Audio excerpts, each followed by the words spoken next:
Students, आज हम पढ़ेंगे oxidation of non metals with sulphuric acid के सल्फ्यूरिक एसिड के साथ जो नॉन मेटल्स जब रिएक्ट करती हैं तो क्या होता है कि ऑक्सीडेशन होती है। सल्फ्यूरिक एसिड यानी H2SO4 सल्फ्यूरिक एसिड, और सल्फ्यूरिक एसिड जो है वो एक्ट करता है as a powerful oxidising agent के, as a powerful oxidising agent, oxidising agent. अच्छा जी, ऑक्सीडाइजिंग एजेंट क्या होता है कि जो इलेक्ट्रॉन लेता है, किसी दूसरी केमिकल स्पीशीज से इलेक्ट्रॉन लेता है और ख़ुद जो है वो रिड्यूस हो जाता है और दूसरी केमिकल स्पीशी को या केमिकल किसी भी दूसरे सब्सटेंस को जो है वो ऑक्सीडाइज कर देता है और ख़ुद जो है वो रिड्यूस होता है। तो ऐसे सब्सटेंसेस को हम कहते हैं ऑक्सीडाइजिंग एजेंट। H2SO4 किस तरह से ऑक्सीडाइजिंग एजेंट के तौर पे बिहेव करता है कि अगर हम देखें नॉन मेटल्स के साथ रिएक्शन, तो हम सबसे पहले देखते हैं कि कार्बन और सल्फर के साथ जब H2SO4 रिएक्ट करता है, कार्बन के साथ एक रिएक्शन हम देख लेंगे और एक रिएक्शन हम सल्फर के साथ देख लेंगे। यानी जब कार्बन और सल्फर के साथ सल्फ्यूरिक एसिड रिएक्ट करेगा तो कार्बन डाइऑक्साइड और सल्फर डाइऑक्साइड बना देगा।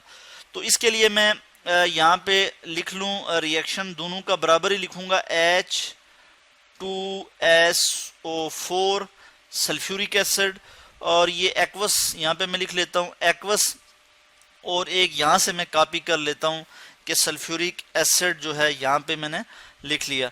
अच्छा जी, दोनों केसेस में क्या होगा जी, कार्बन की और सल्फर की क्या होगी जी, ऑक्सीडेशन होगी। इलेक्ट्रॉन जो है इनके लूज होंगे, इलेक्ट्रॉन जो है वो जो इनके लूज होंगे यानी ये ऑक्सीडाइज होंगे। यहाँ पे ये जीरो ऑक्सीडेशन स्टेट में, यहाँ पे दोनों जो है वो जीरो ऑक्सीडेशन स्टेट में, और इधर आके इनकी ऑक्सीडेशन स्टेट क्या होगी हमें इस रिएक्शन से पता लग जाएगा। यहाँ पे क्या बन जाएगा, कार्बन डाइऑक्साइड CO2, यहाँ पे कार्बन डाइऑक्साइड बन जाएगा यानी गैस, यानी कार्बन जीरो ऑक्सीडेशन स्टेट से पॉजिटिव 4 ऑक्सीडेशन स्टेट में आ गया। ठीक है, यानी कार्बन ने 4 इलेक्ट्रॉन जो है वो यहाँ पे लूज किए।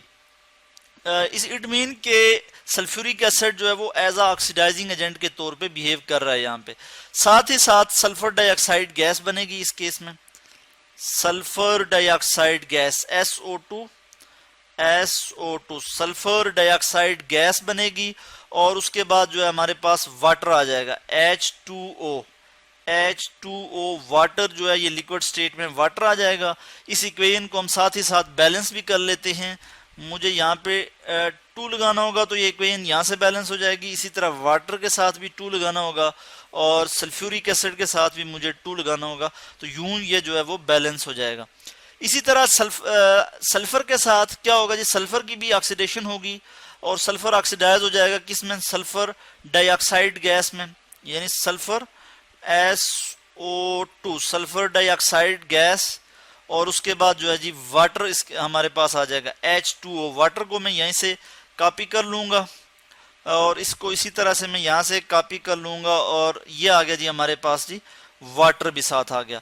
अब हम इक्वेशन को अगर बैलेंस करें तो हमारे पास क्या आ जाएगा जी, यहाँ पे जो है 3 आ जाएगा, तो इक्वेशन जो है वो अब बैलेंस हो जाएगी, और यहाँ पे 2 ऐड कर देंगे तो यहाँ इस तरह से जो है वो इक्वेशन हमने बैलेंस कर दी। यानी हमें क्या पता लगा कि कार्बन और सल्फर ऑक्सीडाइज हुए जब हमने सल्फ्यूरिक एसिड के साथ इनको रिएक्ट करवाया। तो अभी हम देखेंगे कि फास्फोरस के साथ सल्फ्यूरिक एसिड किस तरह से रिएक्ट करता है। फास्फोरस ये मैंने लिख लिया, phosphorus plus sulphuric acid H2, इसको मैं ठीक करके लिख लेता हूँ H2SO4 सल्फ्यूरिक एसिड। ठीक है जी, ये सॉलिड स्टेट में होगा, सॉरी एक्वस स्टेट में होगा, और ये फास्फोरस जो है ये सॉलिड स्टेट में होगा।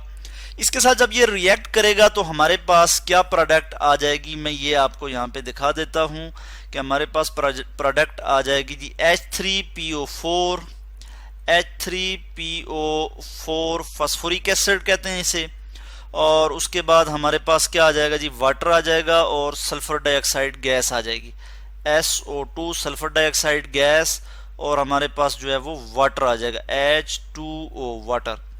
अब हम इस इक्वेशन को बैलेंस कर देते हैं। यहाँ पे मैं ऐसा करता हूँ कि इस इक्वेशन को बैलेंस करने के लिए मैं यहाँ पे 5 लगा दूंगा, यहाँ पे 2 लगा दूंगा, इसी तरह यहाँ पे 2 लगा दूंगा, और सल्फ़र के साथ भी यहाँ मुझे 5 लगाना होगा क्योंकि यहाँ पे सल्फ़र 5 हैं, और हाइड्रोजन को बैलेंस करने के लिए मुझे यहाँ पे 2 ऐड करना होगा। तो इस तरह से ये इक्वेशन भी जो है वो बैलेंस हो जाएगी, और ये हमारे पास जो है प्रोडक्ट आ जाएगा जी फास्फोरिक एसिड। यहाँ पे हमने देखा कि फास्फोरस जो है इसकी क्या हुई थी, ऑक्सीडेशन हुई, 0 ऑक्सीडेशन स्टेट से पॉजिटिव 5 ऑक्सीडेशन स्टेट पे जा रहा है। यानी कि क्या हुआ जी कि फास्फोरस की क्या हुई, ऑक्सीडेशन हुई। सल्फ्यूरिक एसिड एज आ ऑक्सीडाइजिंग एजेंट के तौर पे यहाँ पे एक्ट कर रहा है। सल्फ्यूरिक एसिड ने क्या किया, इससे फास्फोरस से इलेक्ट्रॉन लिए, फास्फोरस को जो है वो ऑक्सीडाइज कर दिया, खुद जो है वो रिड्यूस हो गया जी।